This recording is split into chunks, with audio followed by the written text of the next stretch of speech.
నమస్తే, welcome to editors time. నేను విజయ్.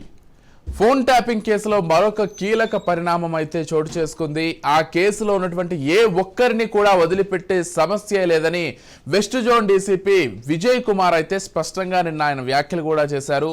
తమ తర్వాత టార్గెట్ ఎవరు అంటూ కూడా ఆయన చెప్పుకొచ్చారు. పొలిటీషియన్స్, అదేవిధంగా పొలిటీషియన్స్తో పాటు మిగిలిన అటువంటి వాళ్ళని కూడా ఈ కేసులో ఎవరైతే ఇన్వాల్వ్ అయినారో వాళ్ళందరినీ బలమైన సాక్ష్యాలతో ప్రతి ఒక్కరిని కూడా విచారిస్తాం, అనుమానితులు ఎవరిని కూడా వదిలిపెట్టమంటూ ఆయన చెప్పారు.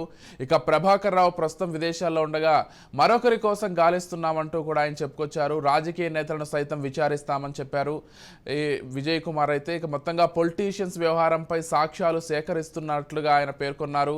ఎవిడెన్స్ ఆధారంగా ప్రజా ప్రతినిధులను ప్రశ్నిస్తాం, బలమైన సాక్ష్యాలతో అనుమానితులను విచారిస్తామంటూ చెప్పారు. ఈ కేసులో దాఖలు చేసిన ఛార్జ్షీట్ను కోర్టు పరిగణలోకి తీసుకుంది. అయితే ప్రభాకర్ రావుతో పాటు మరొకరిని హైదరాబాద్ రప్పించేందుకు ప్రయత్నిస్తున్నామంటూ ఇప్పటికే చెప్పుకొచ్చారు. బహుశా A6గా ఉన్నటువంటి శ్రవణ్ కావచ్చు. అయితే ఇప్పటికే SIB మాజీ ప్రభాకర్ రావు, మాజీ చీఫ్ అయినటువంటి ప్రభాకర్ రావు, ప్రణీత్ రావు, భుజంగరావు, తిరుపతన్న, రాధాకిషన్ రావులు అరెస్ట్ అయ్యారు. ఇక ప్రభాకర్ రావును కూడా రప్పించి అరెస్ట్ చేయాలనేటువంటి ఆలోచనలో ఉన్నట్లుగా తెలుస్తోంది. అయితే ఈ కేసులో నేను అన్నట్లుగా పొలిటీషియన్స్తో పాటు బ్రోకర్ పనులు చేసినటువంటి వాళ్ళు కావచ్చు, లేకపోతే ఇతరమైనటువంటి వాళ్ళు ఈ కేసులో ఇండైరెక్ట్గా ఇన్వాల్వ్ అయినటువంటి వాళ్ళను కూడా ఖచ్చితంగా ఇంక్లూడ్ చేసి విచారించబోతున్నట్లుగా అయితే స్పష్టంగా పేర్కొన్నారు. ఇది ఒక బిగ్ అప్డేట్గానే చూడాలి. దీంతోపాటు మరిన్ని రాజకీయ అంశాలకు సంబంధించి మనతో పాటు చర్చించడానికి మా పొలిటికల్ ఎడిటర్ అరవింద్ కొల్లి గారు సిద్ధంగా ఉన్నారు. వారిని అడిగి మరిన్ని విషయాలు క్షుణ్ణంగా తెలుసుకునే ప్రయత్నం చేద్దాం. అరవింద్ గారు, మొత్తంగా west zone DCP Vijay Kumar అయితే దీనికి సంబంధించి చాలా సీరియస్గా ఉన్నట్లు తెలుస్తోంది. ఏ ఒక్కరిని కూడా వదిలిపెట్టం, పొలిటీషియన్స్ అయినా లేకపోతే వేరే రకంగా ఇందులో ఇన్వాల్వ్ అయినటువంటి వాళ్ళని కూడా వదిలిపెట్టమని క్లియర్గా చెప్పారు. ఇప్పటికే అంటే హైకోర్టులో కూడా సుమోటో కేసులో ఒక అఫిడవిట్ని పోలీస్ శాఖ దాఖలు చేసింది. ఆ దాఖలు చేసినటువంటి అఫిడవిట్లో దీనికి సంబంధించిన క్రోనలాజికల్ ఆర్డర్ని, ఈ నిందితుల యొక్క పాత్రని అన్నింటినీ క్లియర్గా చెప్పింది. అయితే నిన్న విజయ్ కుమార్ ప్రెస్ మీట్లో గమనించాల్సిన అంశం ఏంటంటే, ఇప్పటి వరకు కేవలం కేసులో నిందితుల విచారణ మాత్రమే జరిగింది. కొంతమంది బాధితుల నుంచి సమాచారం సేకరించాం. ఇకపైన మరికొంతమంది నిందితులకి సంబంధించిన అంశం, దాంట్లో రాజకీయ నాయకులతో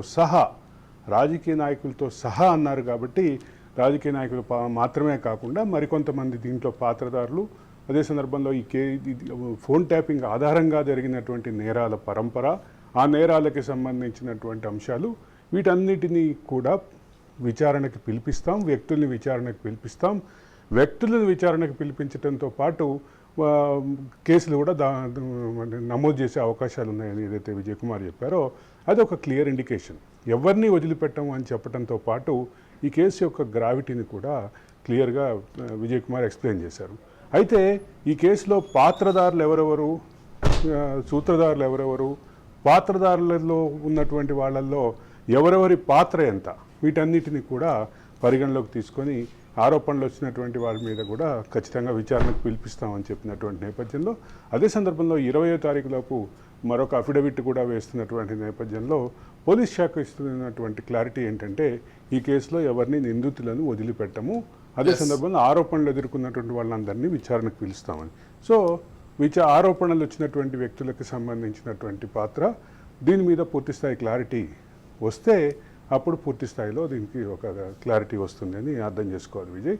అయితే పోలీసులు మాత్రం, తెలంగాణ పోలీసులు కానీ హైదరాబాద్ నగర పోలీసులు కానీ ఈ విషయంలో ఎక్కడా వెనకంజ వేసేది లేదు, అంతా క్లారిటీగా ముందుకెళ్తున్నామని చెప్పడం ద్వారా ఈ కేసు విషయంలో ఫుల్గా దీనికి సంబంధించినటువంటి భవిష్యత్తు ఎట్లా ఉంటుంది అనేటటువంటిది క్లియర్గా చెప్పేశారని చెప్పక తప్పదు విజయ్.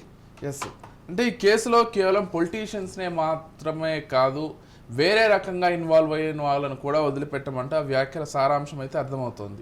అంటే పొలిటీషియన్స్తో సహా అందరినీ పిలుస్తాము, అందరినీ విచారణకు పిలుస్తాము అని ఏదైతే అన్నారో దాంట్లో ఇప్పటికే దీంట్లో కొంతమంది పొలిటీషియన్స్కి సంబంధించిన ఒక MLCతో సహా కొంతమందికి సంబంధించిన పాత్ర మీద రకరకాల ఊహాగానాలు, ఆరోపణలు వచ్చినటువంటి నేపథ్యంలో ఇప్పుడు దాని మీద ఒక క్లారిటీ అయితే తెలంగాణ పోలీసులు, హైదరాబాద్ పోలీసులు ఇస్తారని భావించాలి విజయ్.